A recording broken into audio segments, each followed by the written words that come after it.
There was a strange redness on Theung's face today.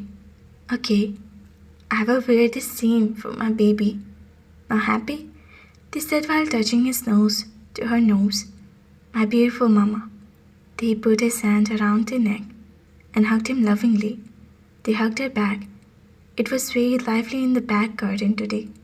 Many boys were busy with their works.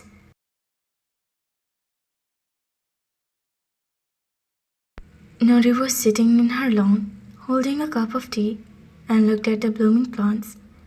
As she got out of the car, Gino was surprised to see this beautiful girl, whose complexion was shining brightly in the sun. Wow, what's a beauty, he had said, and moved toward her. Hi, I'm Gino.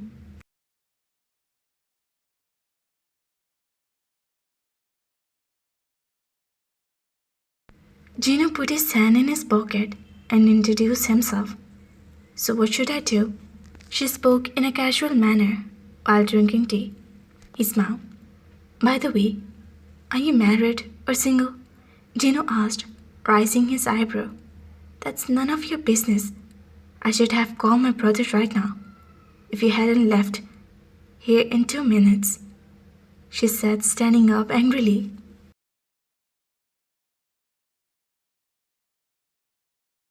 "2 minutes. If you had said me 2 seconds, I would have disappeared." As soon as he said that, seeing Theung standing in front of him, he went toward there. They placed his hand on his waist and looked at the bag, then went toward Noori. Gino was shocked to see Rumi sitting in front of him. She was wearing a black-colored dress.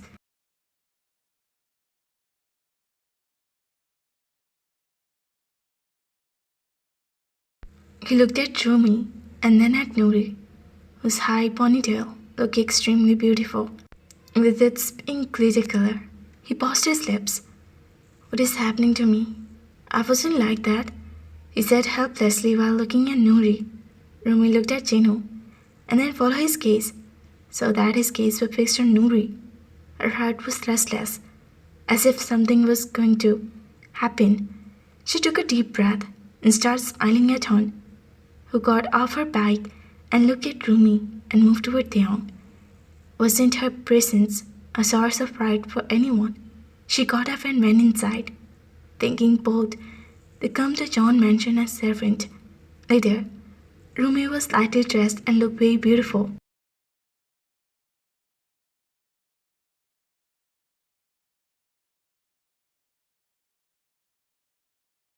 She was sitting quietly on the stage. Namjoon sat next to her, carrying her head. "Upa, how are you?" she said while looking at Namjoon. "I'm fine. Doll, would you seem to speak to me?" "No, brother, I'm fine. It just seems to you," she smiled and said, holding Namjoon's hand.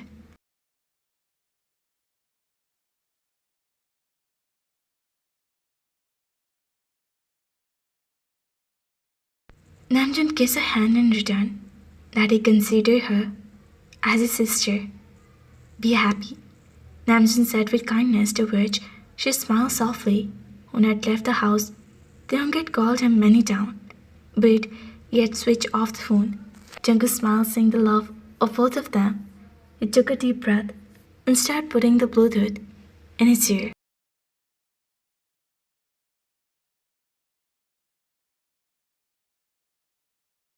All the girls were sitting next to Rumi, even the elders, except for Mr. John and his wife. Theung looked at Mans angrily. "These two came here today.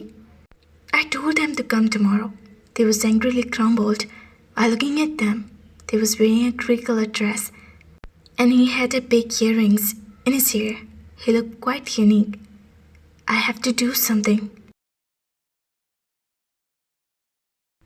They looked around, came closer to a child.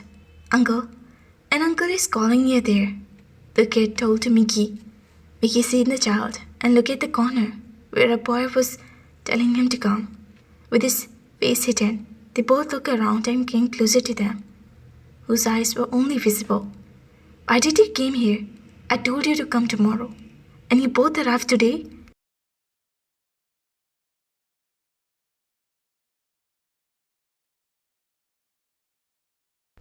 He put his hand on his wrist and said in a sharp tone, "Yeah, we came to see the location today."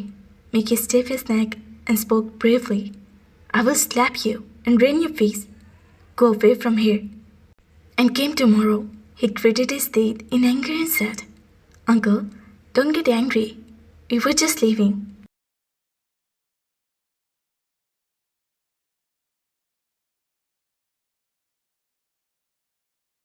"Uncle, I'm only 7 or 8 years older than you. I'm going to break you up and throw you out. Call me sir," he had said in a sharp voice. "Sorry, I mean uncle.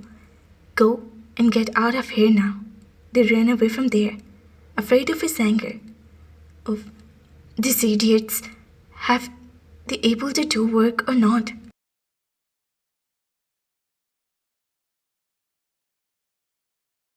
Gino was made to sit with Rumi. The function was in his full swing. All the rich and poor people of the village were invited. Tim was worried. One had not come home yet. Where has he gone? They mumbled and started looking at his husband, who was standing in the garden, surrounded by many people, wearing a white suit. He looked perfect in his appearance.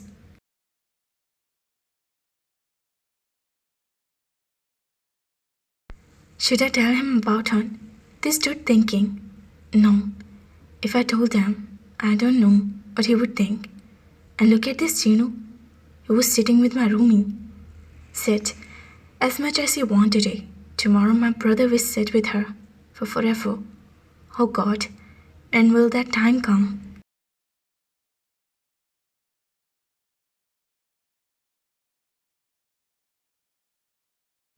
They said excitedly, and he laughed.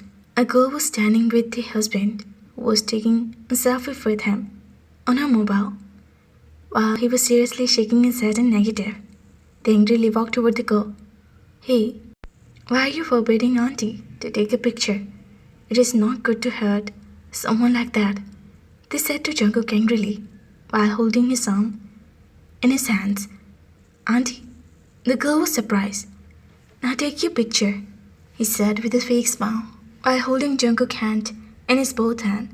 Jungkook took a deep breath and looked at Tae.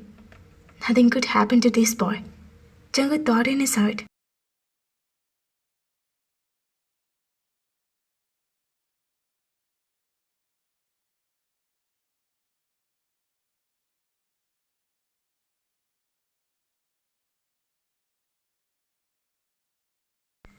The girl made a bad face, took the picture, and left.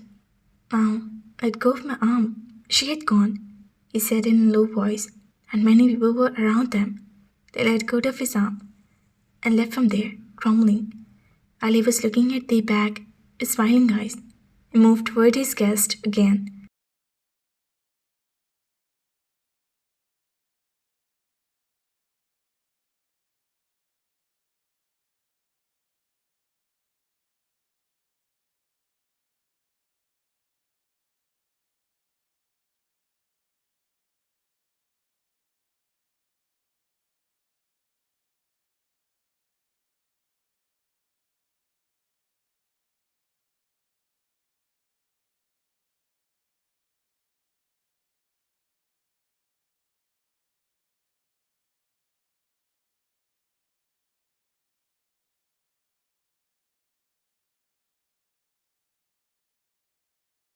The entire function, Gino's eyes were focused on Nuri. He was helpless. Gino had told his brother that he didn't want to marry Rumi. She was not of his standard, but his brother had scolded, on which he remained silent. The function was on late at night. In the he had slept with Rumi today. Chango was waiting for Theon, sitting on the chair.